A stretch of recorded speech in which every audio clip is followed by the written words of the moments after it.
So Russia has just put a pretty incredible offer on the table for India, its next-generation S-500 missile system. And let's be clear, this isn't just a minor upgrade. We're talking about a massive leap into space defense. So what does this actually mean for the balance of power in Asia? Let's get into it. Hey everyone, welcome to the Global War Watch Network. Before we kick things off, if you want to stay ahead of the curve on global security, just take a second to hit that subscribe button. It really is the best way to support what we do here. All right, so here's the headline that's got everyone talking. India's S-400s have already been a total game changer for its air defenses. And now Russia is basically saying, you think that was good? Let's talk about the S-500, a system that pushes the whole concept of defense right to the edge of space. So here's our game plan. We'll start with the offer itself. Then we'll get into the tech and see what makes the S-500 so different from the S-400. After that, we'll tackle the tricky geopolitics involved, look at India's own homegrown missile shields, and finally, piece together what this all means for the future. Okay, let's jump right into the breaking news. And you should know, this isn't just some rumor. We're talking about serious, high-level discussions that are about to happen. So Russia is being very direct here. They've seen India successfully get its S-400 systems up and running, and they clearly think the time is right to pitch the next big thing. And this isn't some low-level chat, you know? This is expected to be on the agenda when the defense ministers Rajnath Singh and Andrei Belousov meet. That's a huge signal that this long-standing defense partnership is about to get even deeper. All right, let's talk about the hardware. To really get why the S-500 is such a massive deal, you have to see it next to the S-400, which, by the way, is already one of the most feared systems on the planet. Just look at these numbers. The range jumps by 50%, which is impressive enough. But the real mind-blower is the altitude. We're going from 30 kilometers, which is high, but still well within the atmosphere, to 200 kilometers. That is literally near space. We're no longer just talking about shooting down planes and cruise missiles. The S-500 is designed to hunt for intercontinental ballistic missiles, satellites in low orbit, and even those next-gen hypersonic weapons. All of a sudden, things that were considered untouchable, well, they aren't anymore. So if you want to boil it down to one key difference, it's this. The S-400 is an air defense system, an amazing one, but it protects the skies. The S-500, that's a space defense system.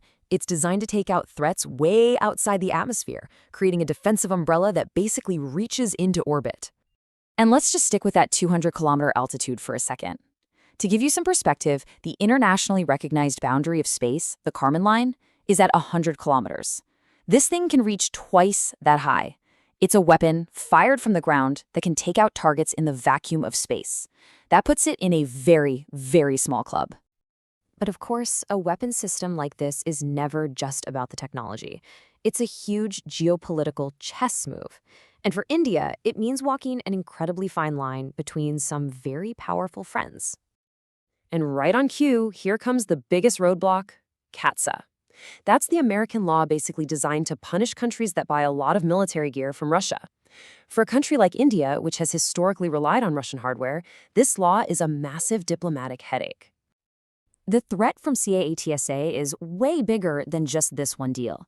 Sanctions could hit major joint projects, like the incredible BrahMos missile program. But here's the real kicker. They could cut off the supply of spare parts. Just imagine India's fleet of Su-30 fighter jets, the absolute backbone of its air force, being grounded because they can't get a critical Russian component. That's the kind of leverage CAATSA represents. So it sounds like India's caught between a rock and a hard place, right? Well, not exactly. Because we can't forget about the third major player in this whole equation, India itself, and its own push for a homegrown missile shield. Yeah, it's so important to remember that India isn't just on a shopping spree. It's a serious developer of its own advanced military technology, and it has been building its own multi-layered defense system specifically for the threats it faces. And this program has been in the works for a long time. It was kicked off way back in 1999 and has been making steady progress ever since, with successful tests and phased deployments. Now they're working on the next phase, which is designed to handle even longer-range threats. And India's system works with a pretty smart 1-2 punch. First, you have the PAD missile, which goes for the high-altitude intercept, way up outside the atmosphere. But if anything gets past that first layer, the AAD missile is waiting to take it out at a lower altitude. It's all about having multiple chances to get the job done. So let's bring it all together. You've got this game-changing offer from Russia, intense geopolitical pressure from the US, and a really solid domestic program that's getting better every year. This brings us to the big question: what does India do now? As I see it, India's at a crossroads with three main paths. Option 1, diversify. Buy more from the US and Europe to reduce reliance on any one partner. Option 2, diplomacy. Go all in on negotiating with the US to get a waiver from those sanctions.